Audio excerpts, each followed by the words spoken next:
Today is going to be a nerve-wracking day, and the plan is to get this video done without any parts, just one single video. So today we are engine swapping my Golf R, and I'm saying it's a swap because the engine isn't original, because it doesn't come from another Volkswagen. It comes from an Audi S3, which is the same engine, but I can call it a swap. What is going on, guys? I hope you guys are having a wonderful day. So as I just said, today we are doing the engine swap on the Golf R, and hopefully we get this all done today. That's the plan. If we don't, well, it's gonna take a couple days, but we're gonna get this done.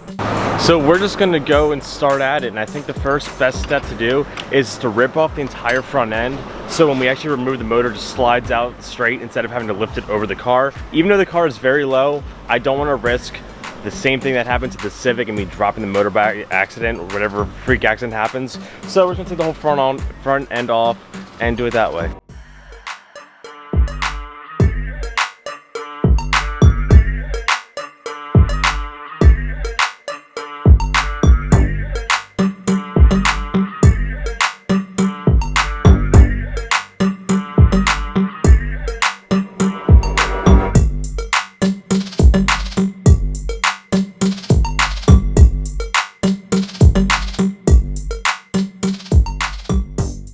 So at this point, I have the grill out, I have most of the hardware holding the front bumper out, except for the bottom.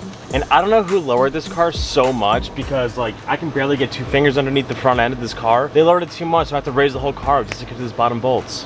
Like, look how low this is. I can barely put my shoe underneath. I don't know who did that, but that ain't very cash money. Here's my advice to anyone who wants to get a Golf R or work on a Golf R or anything. Don't.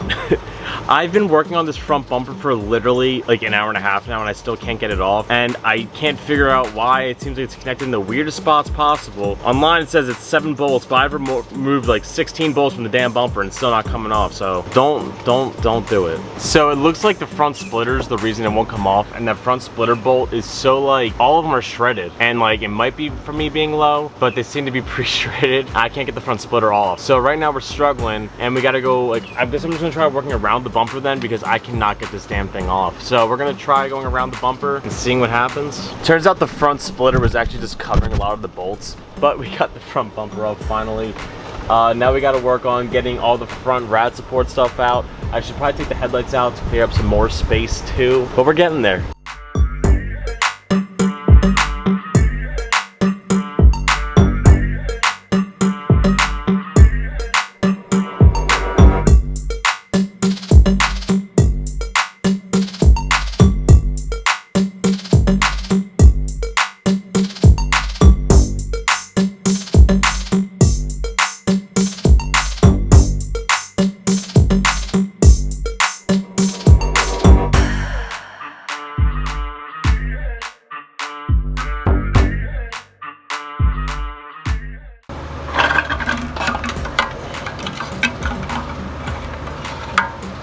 I'm doing an absolute terrible job of documenting what I've been doing, but right now pretty much the entire front rad support is off. I think that's the last thing I recorded, and I'm just working on getting all the connections for the radiator and the intercooler off. So right now the intercooler is pretty much all the way off. The last thing I really got to worry about is my AC lines, which is terrifying to me, and I don't know how I'm going to depressurize the system, but that's like the next thing we gotta do, and this whole front end will come off. At this time, I'm finally disconnecting all the radiators and stuff, and we're draining the coolant. And I don't know if it's just because I've never worked on a German car before or whatever, but it took me for absolute ever to get to this point. I've been doing this since 9 o'clock this morning. I think it's like 1 o'clock now, and like I don't even know why it's been taking me so long. It just has been. But we're draining the fluids finally. Oh man, I'm just exhausted. Of course I'm doing this on like a 95-degree day.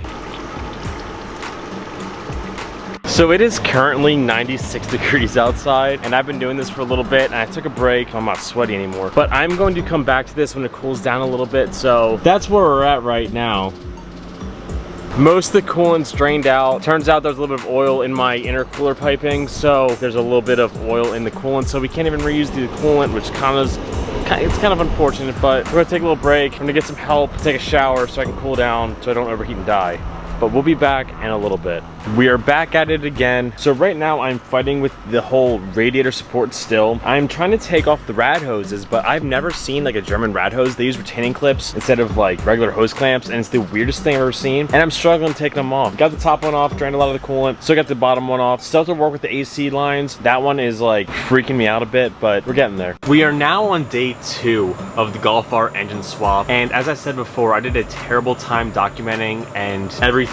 So pretty much, I think the last thing I recorded was me taking off the front crash bar. After that, we did take off the front radiator finally after all that battling. We had Quicksilver TT come over, and he did a lot of help for us.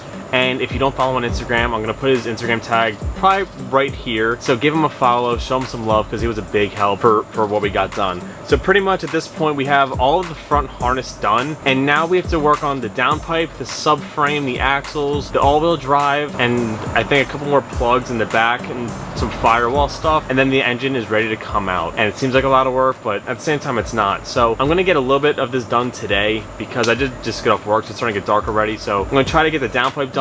Maybe we can get the axles. I'm not sure if I have the right bits for that or not, but we're gonna try. My floor jack did give out on me, so we're struggling a little bit there, but we're gonna get to it. They expect you to have the littlest tools. Like, I can't, my hand barely fits back here. How much to get a little tool back there?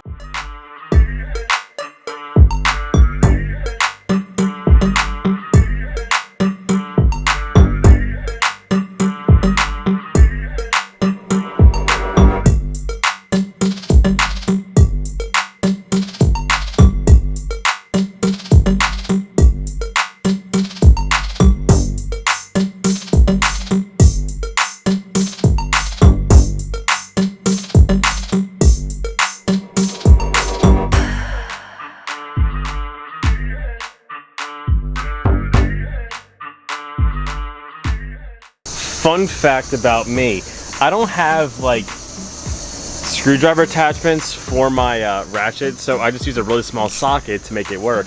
And I wasn't holding on to the flathead attachment, and it fell, and I don't know where it went, and I need that to get the rest of my charge piping off.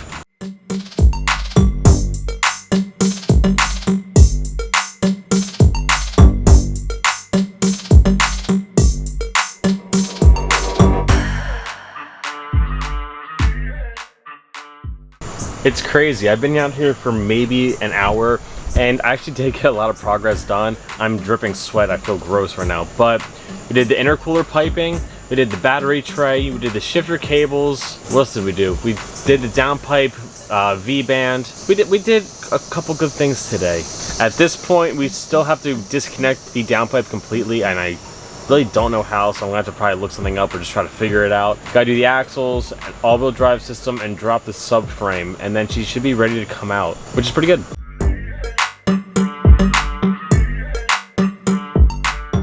This shifter bolt down right in here is like the worst, because you can't just like, if you use a deep well socket, it hits the transmission and it gets stuck on the transmission between the bolt.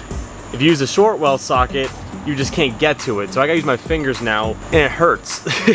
So with undoing, oh my god, I'm sweaty, the entire shifter bracket, I can actually have access to the axles now on the driver's side. And I found out that I do have a bit that will fit the axles perfectly.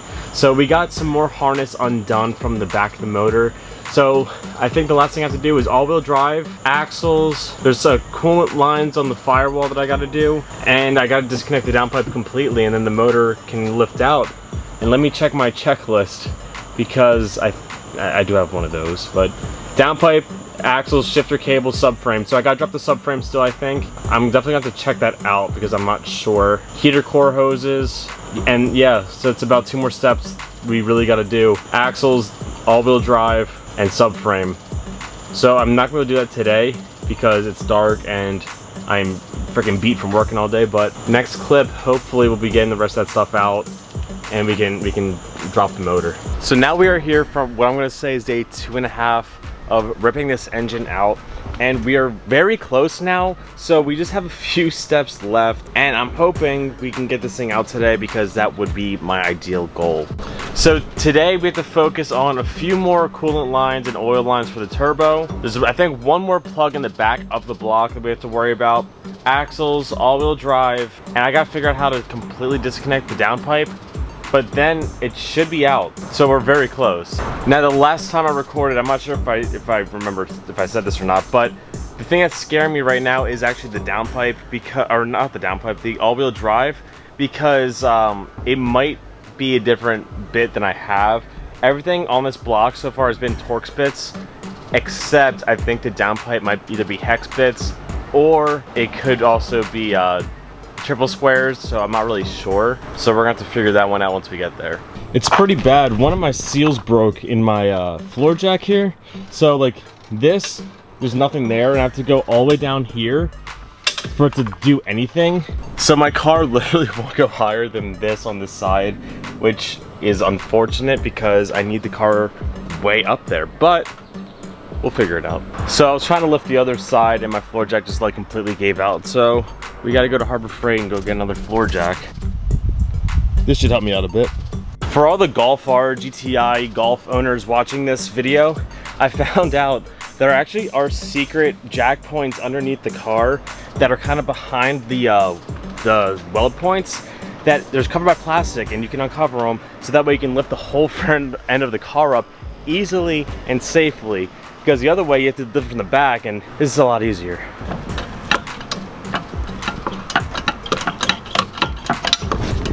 I guess Germans have small hands because I have to like squeeze in there to get the downpipe the rest of the way off. This is tough. After a bunch of struggling, downpipe is finally off. Now we don't have to take the downpipe all the way off, you just have to disconnect it from the turbo so that can actually stay in the car. I should probably get some water because I feel like I'm gonna pass out, so I'll be right back. You know, so far every time I've worked on this car, like all this engine swap stuff, it's been 90 degrees or higher. Today it's 93, the other day was 95. Man, my body can't handle all this heat. So the next thing we're gonna try to remove is gonna be the subframe, and it should be only a few bolts, and actually doesn't seem too hard to remove. So we're gonna get under there. I think it's a couple like 16s and like an 18mm bolt, and then that should be out. So we're getting very close now at this point. So we gotta do subframe, axles, drive shaft, and then this thing can come out, which is exciting. And I can't show my excitement because I'm so exhausted from all this, but it's exciting. Something I've noticed about the Golf R is the sizes of bolts are weird. So the subframe is going to be a few 13mm, 18mm, 21mm, and 16mm, which is a bunch of random sizes, but I eventually found all of them, so we're gonna take the subframe off now. I'm concerned about the structural integrity of some of these bolts. Like, this bolt is so rusty that it's like, I could probably break this thing in half. How is that holding in anything? And I wish I could show more of the subframe, like me taking it out, but the problem is that it's all under the car, and hard to fit a giant camera under the car, but it's not too many bolts, it's not too hard to get out so far, so far we're doing well.